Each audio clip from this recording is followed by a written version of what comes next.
there's so much like complexity to it, and I think about that scene in the diner with Steve, and you can see how to me the way Timmy plays that character, which is the way that I felt, which is that he's just this sensitive, good person that's like being taken over by these drugs, and the fact that he was able to sort of capture all that in one performance is so mind blowing to me. So couldn't be happier.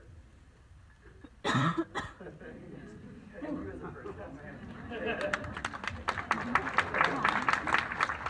So Nick, part of that, there's very few people that actually get to relive their life, and you not only got to with the movie, but you also, wrote the book this is based on with your father. So what is it like for you now, having examined and re-examined your life in a way that most people don't? Yeah, it's interesting. I mean, I think it's actually been a really incredibly positive thing for me. When the books came out, I was really worried that people were gonna really judge me for being an addict and for everything that I went through. And I really kind of had the opposite experience where people it seemed like because I was able to share what I'd been through, it allowed other people to kind of share what they'd been through too. And so I was able to have these amazing conversations with people all across the country. And with the movie, it feels like it's just that, on an even bigger scale. And it's one of the main reasons that we wanted to kind of do this as a movie to begin with, is because we just really wanted to kind of get our story out there so that we could go and talk to people and sort of connect with people who are either going through this or know someone who's going through this, or just have some experience that they can relate to this in some way, which I feel like is almost everybody. Well, it's definitely an affecting movie, and I can only imagine, watching it, with the personal connection you have, it's got to bring up a whole ton of emotions. But I can't speak for everybody, but I do definitely feel like it's a very earnest and honest portrayal of addiction, and it I think maybe what you're hoping for is that people understand it as a complex issue and not just as what you usually see on one of the crime shows or something, and it's just a guy in an alley or something. But there's real stuff there. Yeah, no, I mean, the thing about addiction that is so frustrating is that, there really doesn't seem like there's no way to know who's going to be addicted and who isn't. And, for me, growing up, obviously I never imagined that I would, be on the street, doing what I was doing. It just was not conceivable to me. And then, when I found myself in that situation, it was like I just wanted to figure out how I'd gotten there. And, what I learned through a really painful process is that addiction, isn't a choice. It's a disease. It's a brain disease. It's one, that I have, that that I'm dealing with on a daily basis. But the really cool thing is that there is hope out there. So for people who are struggling, it's possible to have a really amazing life sober. And I think that's something that that's a message that we really want to get out there with this film. Well, anybody else have questions? Hopefully you've had some time to think. Oh, lots of people. I'm gonna start with this woman on the right here. I don't know if we have a microphone, but if not, just use your big voice. Question is for Timmy. Do you engage at all with the reviews about this movie? Are you reading the reviews right now? You guys hear that? No. No. She wanted to know if Timmy has been reading reviews of this and if he engages with reviews of this stuff. No, I mean, the answer is no, because, I'm a critic, right? Hey, oh, really? You look so handsome. Wow. All right, just think about what you're going to say. Is all I'm sitting here, I was like, oh, yes.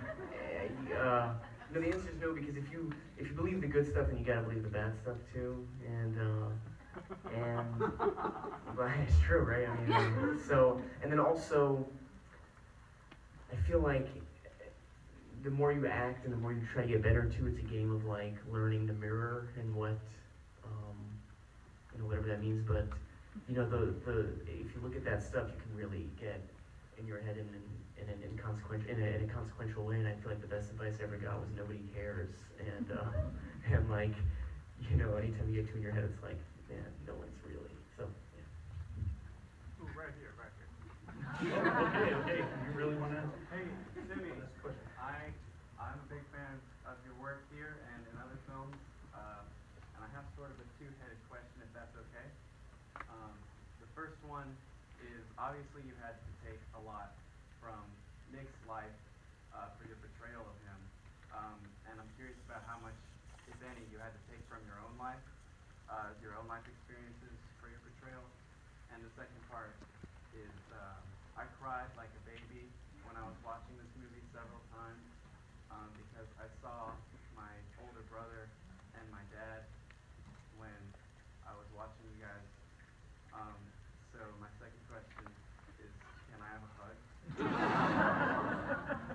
Well, I don't know, he's assuming the answer is yes. Everything.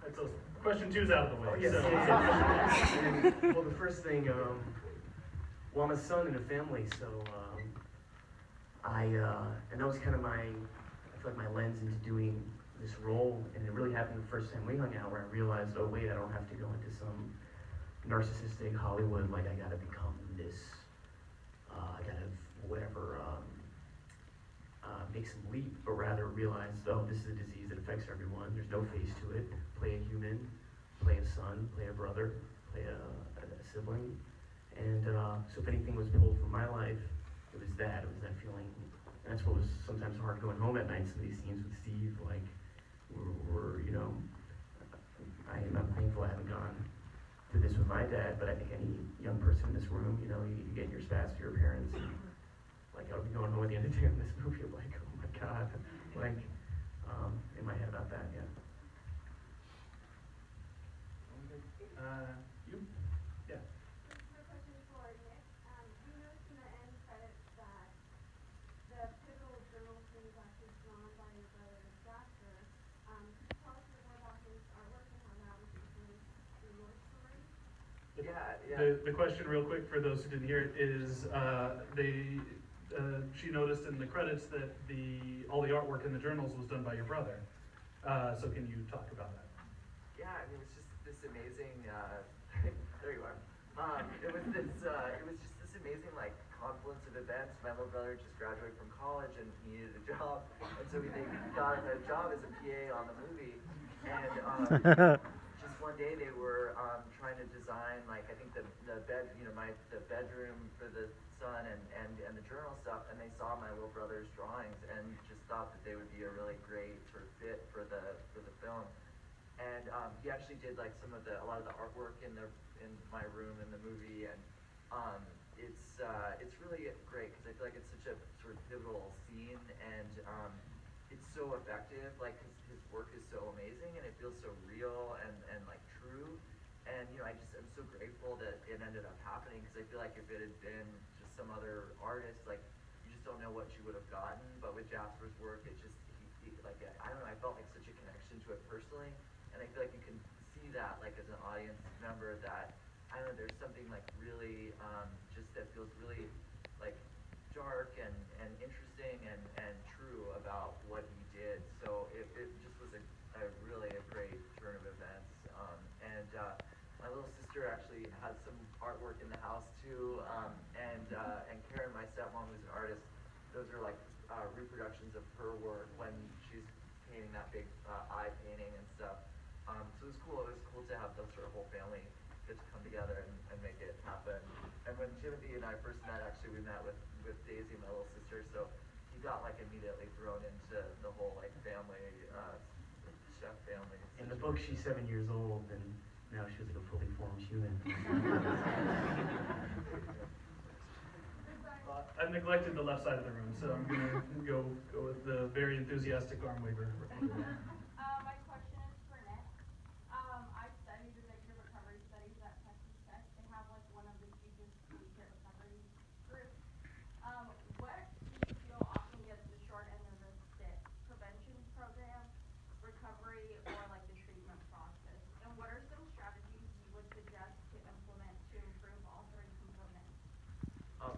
you all heard that, because I was said much better than I could repeat. Yeah, no, that's a great question. Yeah, I mean, I think obviously, like, prevention is something that is really, is kind of in some ways like the most important thing, because it's like how you get to young people, especially before they go down this road. But in terms of treatment, I mean, I think the thing that I found and that I've known so many people, so many of my friends that have struggled with this disease that have found is this, that there's not there's no organization that really regulates treatment in this country.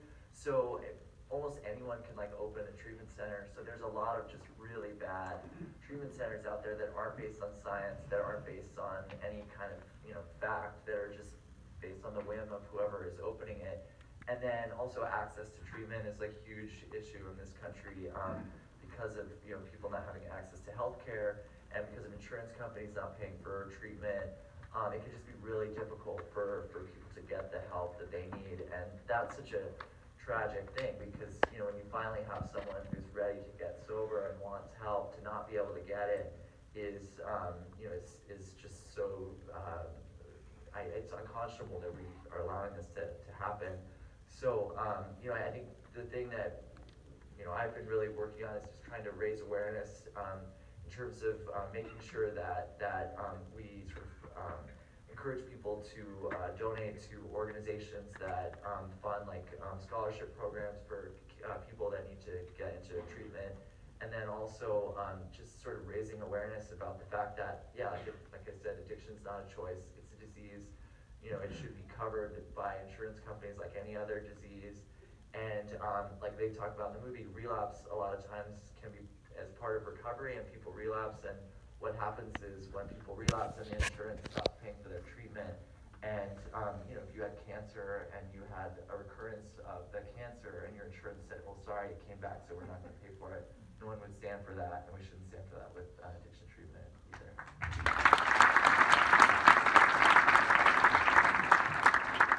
I saw you just go through this. My question for Timothy, what is your process for sort of like getting into the headspace of the characters? Just like obviously like knowing like what an addict goes through, like trying to play that can't be easy. Like through the process. Yeah, I think it's a twofold thing. The question was about his process getting into a character for those in the cheap seats. Oh, And gifts. Yeah, absolutely. Yeah. Thank you. I appreciate it. I hope it's queso. Oh, you still? Oh, okay. I get what you did there. Alright. So the process. It's twofold. I feel like it's what I said earlier. You search for a certain through line, I think, or I do as an actor. That doesn't mean playing yourself in any way. Certainly, I won't bring my mannerisms to the screen, but you do want to know how it makes sense to you. And then on the inverse side, I think it's a Meryl Streep quote or something where she said, like, she knows she has a character down when the part that she likes the least about them, or the thing she understands the least, she finally gets it and comes to terms with, or something. And here, like I said, also there's like a big audition process, like all the young actors I knew my age were going in for this. So once I had it, I felt like there was this pressure to be like I said before, like throwing myself into walls every night or something. And instead, I don't know, it's like play a human. I think it's the whole point of the movie. Is like it's kind of what's terrifying about the movie. I don't know, whatever, to each their own reaction, but is this idea that even to someone who's industrious in their high school or academically involved or whatever, that it can still seize you. And